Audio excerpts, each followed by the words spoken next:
Hello Confetti Club, it is Pixie. You saw the title and the thumbnail. I am so excited to be bringing back an old tradition that I used to do. I did this a few different times.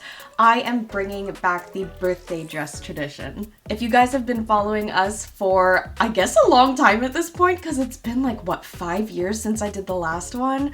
Once college hit and the pandemic hit, it kind of fell through the cracks like a lot of other things did. But we are back, we are fresh, we are bright-eyed, we are healing. And I feel like I say this every time, but I'm gonna say it. This is the most beautiful thing I have ever made in my life. So join me while we start from the very bottom and create a beautiful pastel-y, cute birthday themed dress from scratch. Going into this year, I knew that I wanted the dress to look like a birthday cake. And I just got to sketching in Procreate and I did a bunch of really different designs. One thing I learned in fashion school is that you never really want to stop where you've started. Like if you have a beautiful design in your head, you can sketch that down, but you probably want to sketch it about 50 more times with teeny tiny tweaks. And I bet you will end up with something that you love way more, that's way more unique. You just gotta cook it in the brain oven a little bit more and sketch, never stop sketching. And I ended up settling on this design. I love this so much. Again, it's very far from what I started with, which was kind of a little bit more like kind of inspired by the Angelic Pretty Soap Bubbles dress, I think it is. Basically, I knew I wanted little frilly, ribbony accents that look like icing and probably some strawberries, and that was it.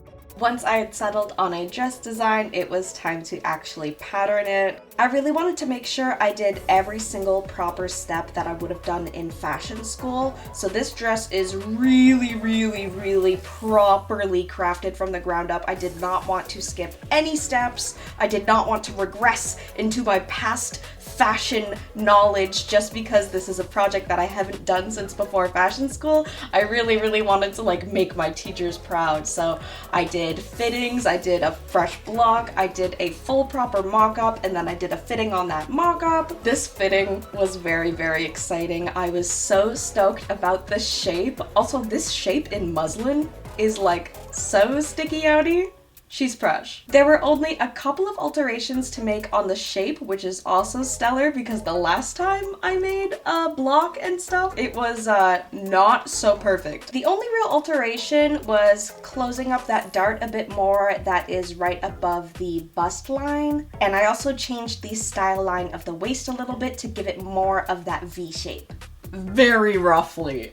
Very roughly. And I didn't film this part, but I also just eyeballed the strawberry placement with a Sharpie with the mock-up on my mannequin. And then that showed me that I want like roughly 12 strawberries. And then I took the actual skirt width, divided that by 12, and I came up with the actual proper distance that needs to go between each strawberry. With the mock-up done, it is time for arguably the most exciting part of any sewing project. It's time to go fabric shopping. I always try to work with what I have. I pretty much never throw anything out, so I have a pretty stocked fabric stash. And I never love buying fabric like completely fresh and new, but sometimes if you have a very specific project, it's gotta happen. So I did go to Fabricville, and I thought I was in there for like 20 minutes. Oh my god, it was a whole hour. Poor Stevie was in the car waiting because I had a headache, and they were just like, "Are you okay? What happened in there?" I was like, "What do you mean?" They were like, "That was an hour." I was like, "Oh my god."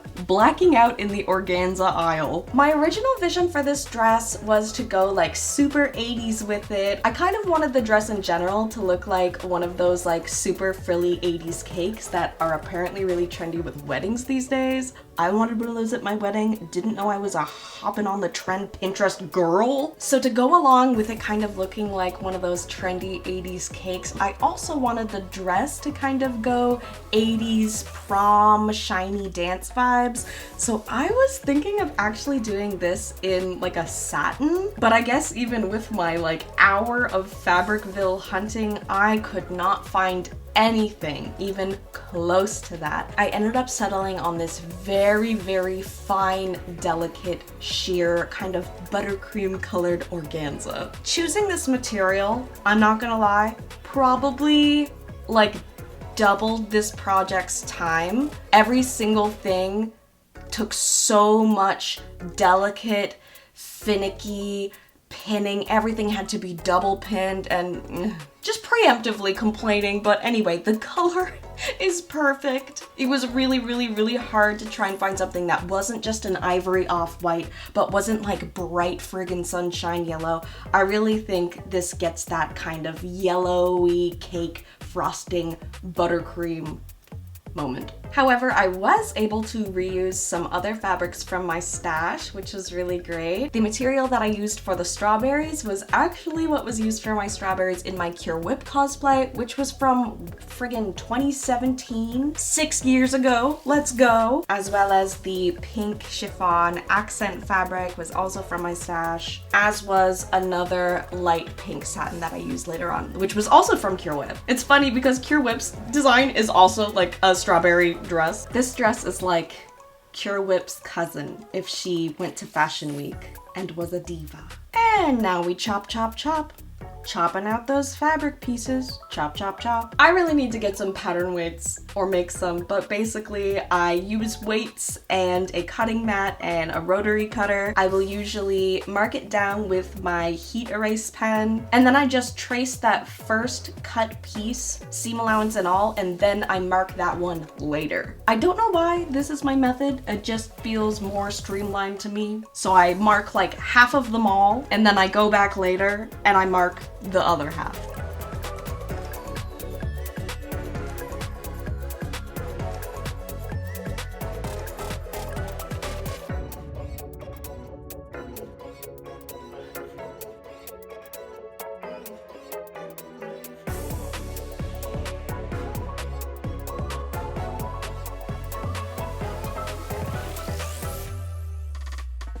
I decided to start on my sewing with the actual strawberries. I also did a ton of trial and error with patterning these strawberries. I think I did like 4 or 5 different prototype straws. I'm so glad that I kept trying because some of these early ones are ugly as hell, man. What is going on? I thought about having them be kind of like half rounded because they're gonna be against the dress, so they don't have to be like fully 3D. I thought about doing them as kind of flat appliques, but I did end up going with a more rounded 3D shape. I based this pattern off of this tutorial. It's not exact. I did a little bit more curving and a little bit more sewing. I made 18 strawberries total, and every single one of these strawberries had hand-sewn glass bead seeds. I'm not gonna lie, these took forever.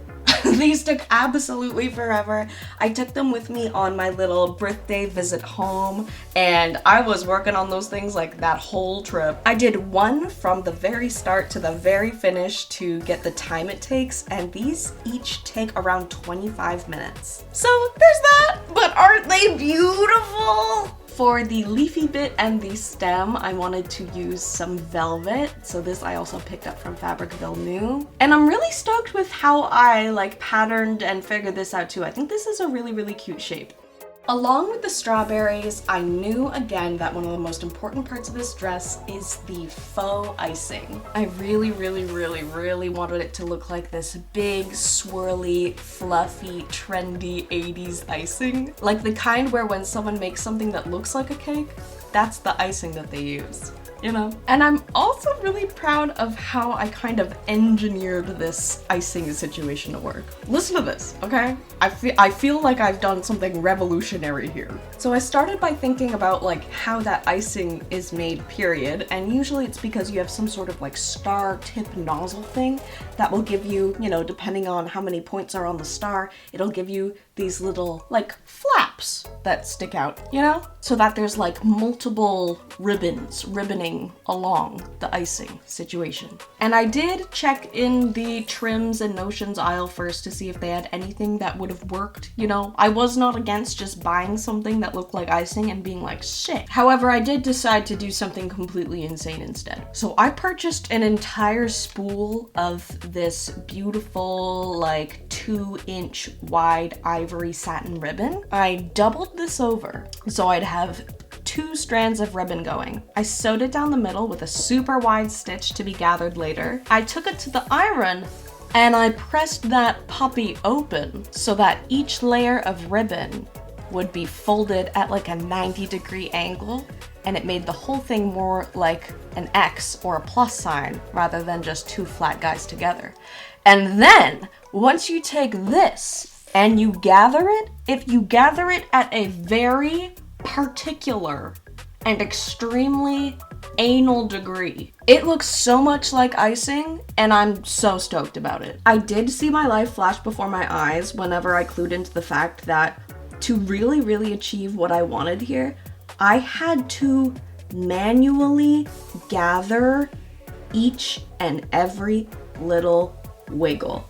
Every single pinch, every time that it goes up and then down, that's my fingies making it go woo woo woo woo woo woo. Sometimes if I just gathered the whole thing pretty evenly, it would kind of do it on its own, but if I wanted to be assured that this was gonna look really streamlined and really icing-y and very like woo woo woo woo woo woo woo woo, I was just gonna have to do it by hand. So again, the full skirt width was I think 3.5 meters. So this total is 12 meters of ribbon, but it's doubled over, so there were 6 meters to be gathered into that 3.5. A little bit more than the 3.5 because it's also in a scalloped shape. I didn't log my hours for this project, and I really wish I had. I might try and see if I can add up an approximation, but this just took an absolutely crazy amount of time.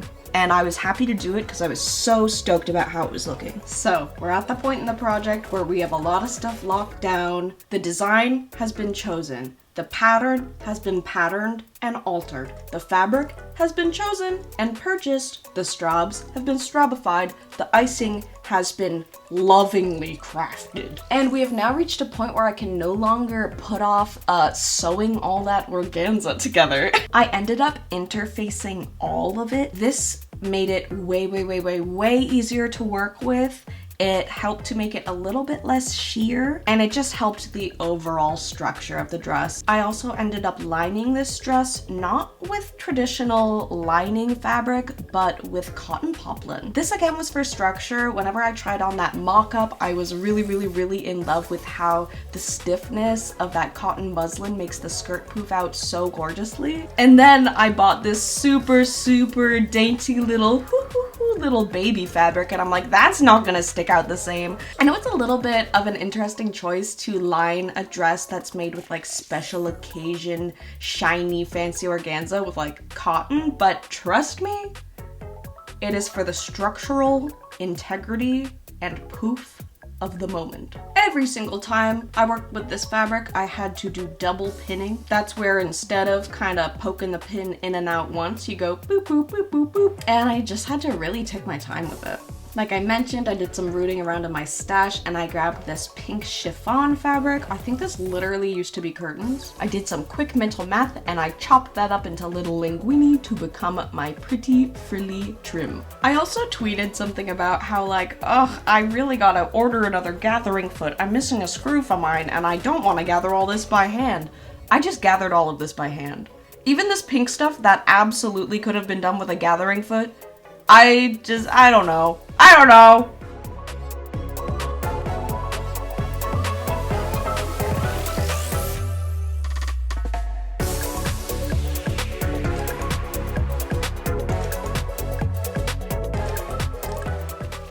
Okay, things are happening. We are getting to an exciting place. I did run back to Fabricville because even though, again, I was in there for a slightly ridiculous amount of time, I could not stop dreaming about this twisted cord piping that I saw in the upholstery aisle just as I was getting my stuff chopped and I was heading to the cash. So I went back a couple days later and I picked some up. I just think it kind of looks like icing. Again, I know this is literally what you see on like your grandma's couch and curtains, but in the cake dress, does that not feel like a beautiful little twisted icing moment? I'm also just a piping head. I don't know if you've noticed this in my designs, but I put piping absolutely everywhere. I think it helps with the structure of stuff. It just makes it so sturdy. I love the way that clean line looks, and I love putting it in. I love working with piping. I did resist putting piping in each and every princess seam though, so please be proud of me. But yeah, I just think it adds that extra little crispness and really draws your eye to especially that V-pointed waistline.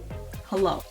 So here I am just pinning to get a visual idea for how this is gonna look. I do like to kind of design as I go to some degree, so I wasn't 100% sure on if this pink frill was long enough. I was contemplating maybe adding a layer of like slightly longer buttercream organza frill underneath to make the like sleeve bits a bit more substantial, but I ended up going with this because I do think it looks super cakey. And I just tried it on and draped it to get that measurement for how much I wanted to leave out for the sleeve area. There are a lot of ways to sew an off-the-shoulder top like this, and this is just one of them. Again, this isn't really a sleeve, it's just kind of like a little drapey bit, but I'll have to make off-the-shoulder sleeves for my upcoming cosplay, which also will be patterned very different from this, so I don't know, stay tuned. That pink frill on the neckline was hand sewn in. I used a slip stitch and I did it in the ditch as well. So this is virtually invisible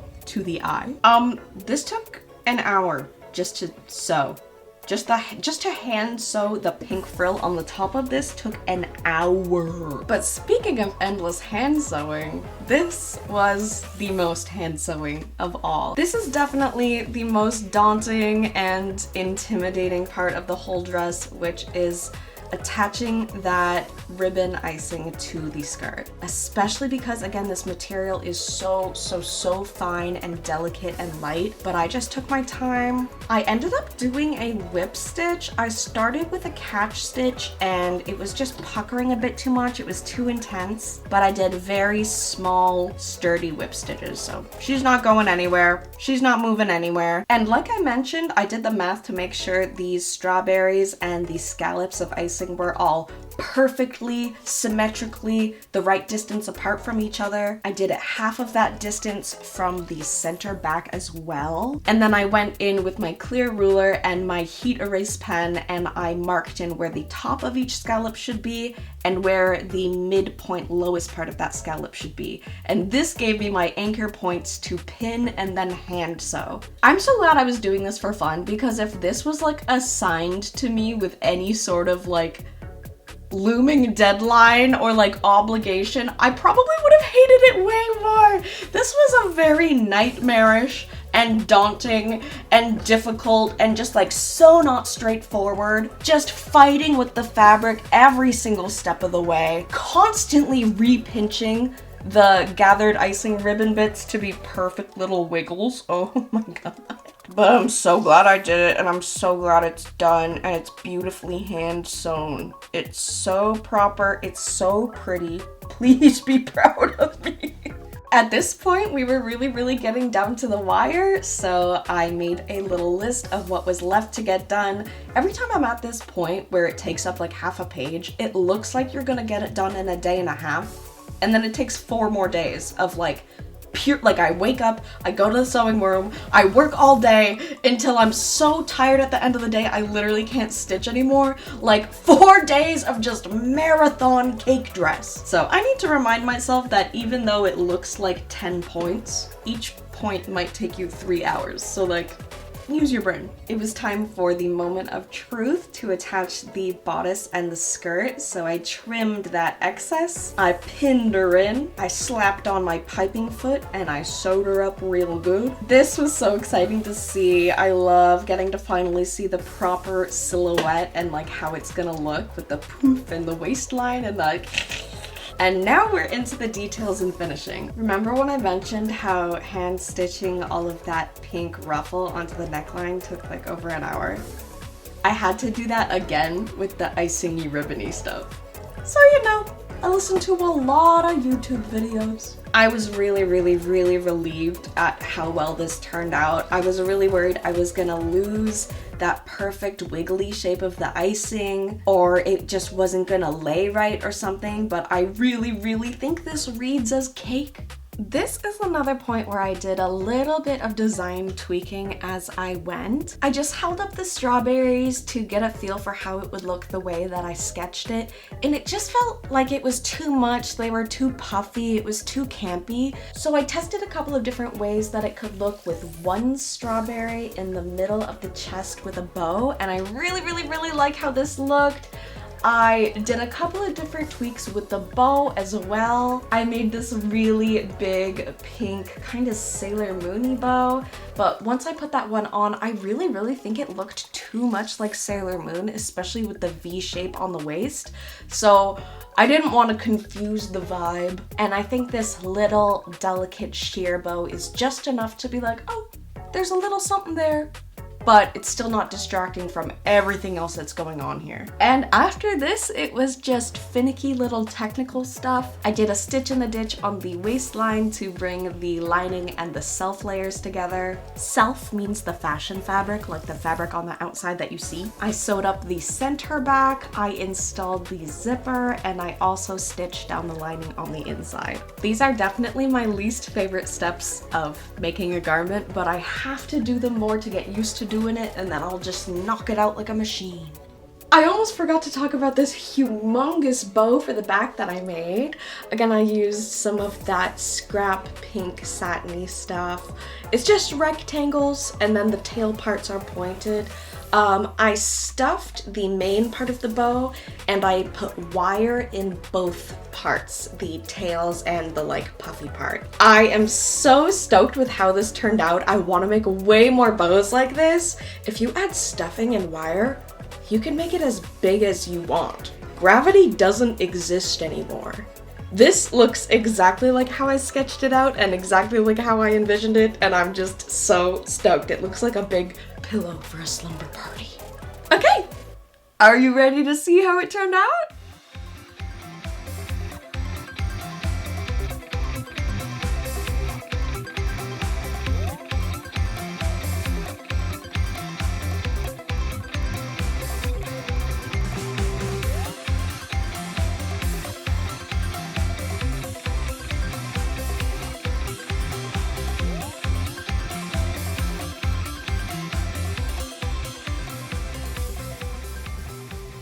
I could not be happier with how this turned out. I am really proud and really stoked, and I think this might be my first like really big fashion project just for me that I've done since graduating. You always think that like after fashion school you're gonna make your whole wardrobe, and then there's this weird sort of like burnout pathological demand thing where it's like you gotta get past the cool down period after college until you can start really enjoying sewing for yourself again. And I'm just so grateful and stoked and happy to be back here. I must not forget to mention that my sweet bestie also lent me their friggin' hoop skirt, which really takes this whole dress up to the next level. It really helps achieve that like cake shape, especially since the width of the skirt is actually bigger than a circle skirt. She really needs all that poof to fully display the strawberries and the icing in all their glory. Thank you guys so much for watching. It is super not lost on me how lucky I am and how amazing it is that I can choose to put a lot of time into one project like this and also have it be kind of part of my work, making a video for it and sharing with you guys the sewing process. So if you like sewing videos like this, if you like big project videos like this, please let me know. I've been thinking about potentially doing a couple of videos like this working on my next cosplay instead of doing like a big retrospective at the end. More so doing like studio vlogs and sharing with you guys my progress on that. Okay, I will stop rambling now. Again, thank you so much for watching this. I love you so much, and we'll see you in the next video, which is not this one because this one is over. Bye!